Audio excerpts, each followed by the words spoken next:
Hey everybody, this is PD from the Spinner Rack, and today I am doing a video of this portfolio that I got. It's from 1992. This is right at the stage where John Byrne was working on Next Men. I think it's just Next Men at that period. He possibly was still working on. No, I guess when he was doing Next Men, he did it's 92. So you have Next Men. He's ending She-Hulk, and he probably already finished the what's that thing? He probably finished working on Namor. So this is a portfolio that he did of 6 plates. It's a French release, so I don't think it's directly with Marvel, the U.S. Marvel setup. But obviously, whoever had the license was able to do this portfolio. There's a couple others. There's another one that was done by John Romita Jr., which we'll show at another date. But just to quickly go through this had the classic, almost like the corner boxes, but instead of having the full heads, you just get a portion of it, right?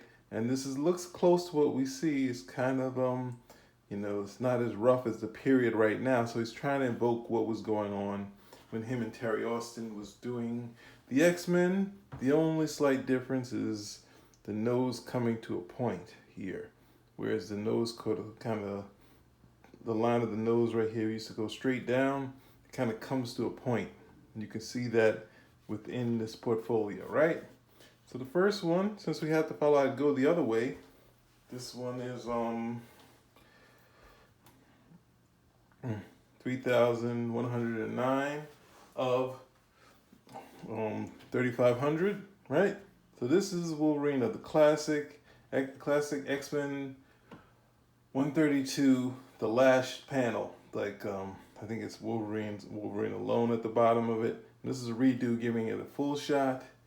This is even rougher and dirtier than the version we saw in the comic book, and I think it's. But you also see the nose coming to a point here, so that would be the only sort of difference.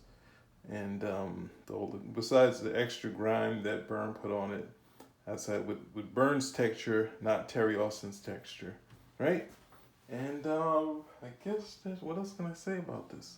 It's gorgeous. It's seeing the use of, and I think there's also a Perez version where he inked from Byrne's layouts, and it's a little bit slicker. And the black here, this shadow here, which is a gate, which almost seems like X's, so giving you the feel of the X-Men.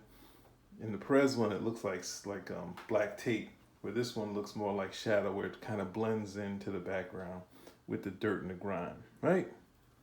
So hopefully I can remember all of the issues that came around at this time, right? So I'm putting this over here, right? And then we have Storm versus Proteus. This is from, I believe it's X-Men, Uncanny X-Men 127. It's where Storm is the last person standing, whereas Wolverine and Nightcrawler can do nothing. But Storm does her best to hold off Proteus using her weather powers, but he of course controls reality, so it's kind of a standoff, and Wolverine is totally weirded out by Proteus's powers. All right, and Byrne at this period, Byrne's Storm is a little bit thinner than in the regular one.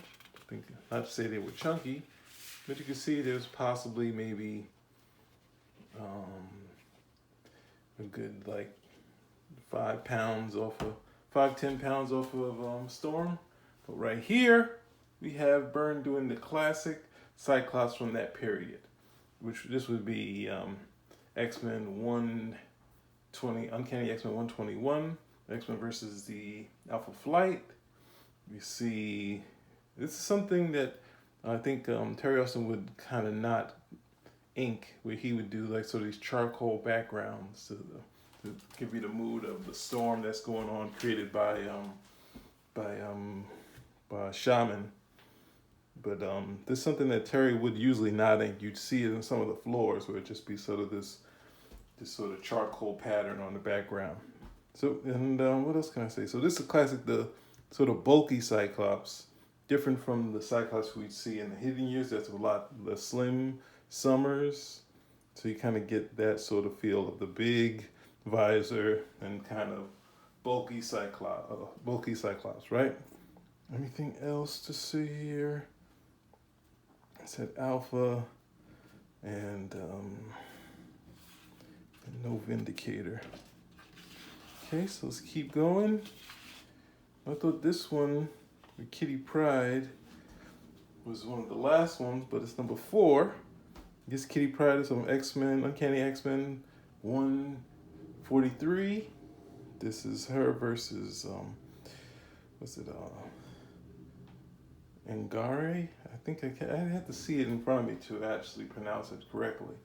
But this is a classic, similar to the Alien monster, where Byrne and Claremont said to Byrne, hey, if she's a young Sigourney Weaver, why don't we? Then, yeah, okay, let's do that. Which had a big effect on the X-Men. You could see them later on do that with the Sleazoids. So it's a classic sort of, and also Byrne's slight update on Kirby's originals, not changing it that much, but kind of going for the solid black, where it had a little bit of black highlights. Byrne goes with no highlights, sort of more the top, sort of the yellow top kind of goes to the shoulder, similar to the Ross Andrews version of the original outfits, but the solid black, which also makes this outfit sort of pop really nicely. All right. Anything else here? And it's obviously in the X-Men mansion, and there's Storm's her loft with the plants, which was destroyed. Now this is a book. I think I had some of these, the original comics. But this is from Uncanny X-Men 116. This is Colossus being turned red hot. There's Zaladane. This is in the Savage Land. This is a really great redo of a classic shot that I remember. And yeah, it's one of my favorites. And lastly, we have The Final Fate of the Phoenix. This old artifact, tough enough to actually take out the Phoenix. Cyclops, who's there trying to talk Jean into just trying to do something different, whereas she's already realized she's become Dark Phoenix again, and she can't stop it. So she has to stop Dark Phoenix herself. And we still have sort of a more bulky Cyclops here, which is cool. And do I have anything else to say about this? There's a list of Byrne's credits on the side here. And what else? Let's put this right like this, so you can see the small little biography of his total career, and the novels that he did, which was Whipping Boy came out at around the same time. So I think that's what got me to get Whipping Boy around this time. He's working on the next man, it says here. And what else? I think that's it. All right. So that's it. A nice short one. Probably not too hard to get these, but I think at some point I had some of these up on my wall, so I liked them so much you could see. But anyway, that's it. Spin Rack out.